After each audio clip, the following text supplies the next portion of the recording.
في قلب كولومبيا وفي مدينة مدين اللي اتشهرت في الثمانينات والتسعينات بالعنف والدم، عاش رجل اسمه بابلو إسكوبار. بالنسبة للبعض كان مجرم دموي، وبالنسبة للآخرين كان بطل شعبي. إسكوبار كان بيتحكم في تجارة الكوكايين لدرجة إنه كان بيوصل نص الكمية اللي بتدخل أمريكا. الثروة عنده ما كانتش بتتقاس بملايين ولا بمليارات، الثروة عنده كانت فوق الخيال.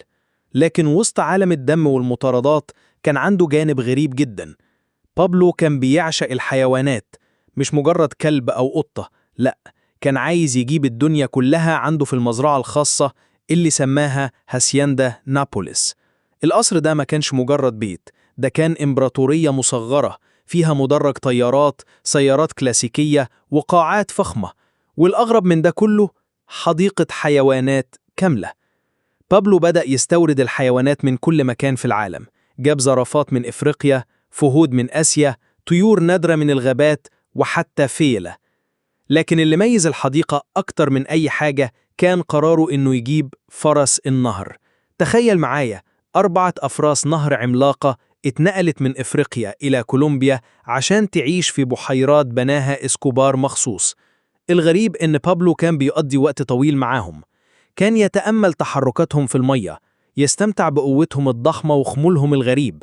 كان شايف فيهم رمز للهيبة، للسيطرة، زي ما هو كان شايف نفسه.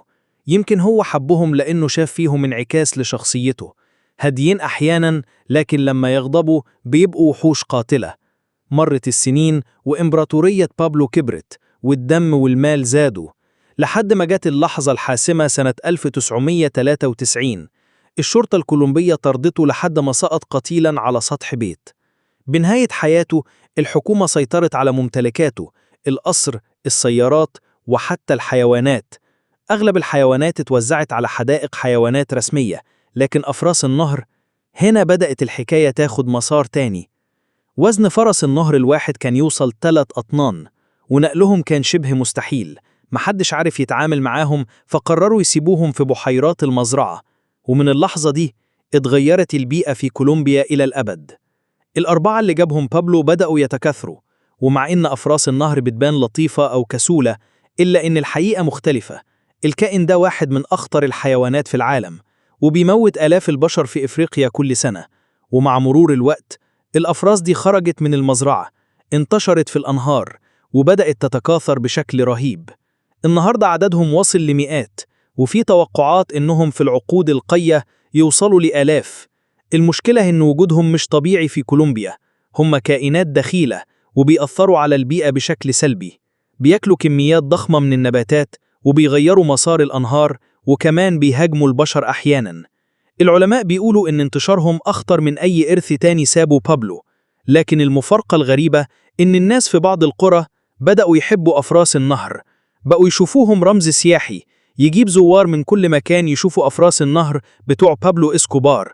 بالنسبة للبعض دي وسيلة رزق، بالنسبة للعلماء دي كارثة بيئية. وهنا السؤال، هل أفراس النهر دي تراث يستحق الحماية، ولا خطر لازم ينتهي؟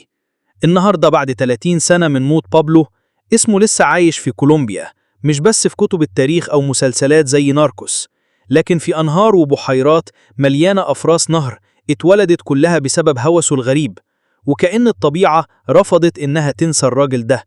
القصة دي بتعلمنا إن حتى أبسط قرارات الشخص مهما كان قوي أو مجرم ممكن تسيب أثر ضخم على أجيال كاملة. بابلو مات، لكن الكائنات اللي جابها فضلت تكمل وتنشر فوضى صامتة أكبر من اللي عمله هو نفسه. إيه رأيك؟ هل تشوف إن أفراس النهر دي فعلا لعنة من لعنات بابلو إسكوبار، ولا هدية غريبة للطبيعة في كولومبيا؟ اكتب رأيك في التعليقات، وما تنساش تعمل لايك واشتراك في القناة عشان نوصل لقصص تانية أغرب وأغرب.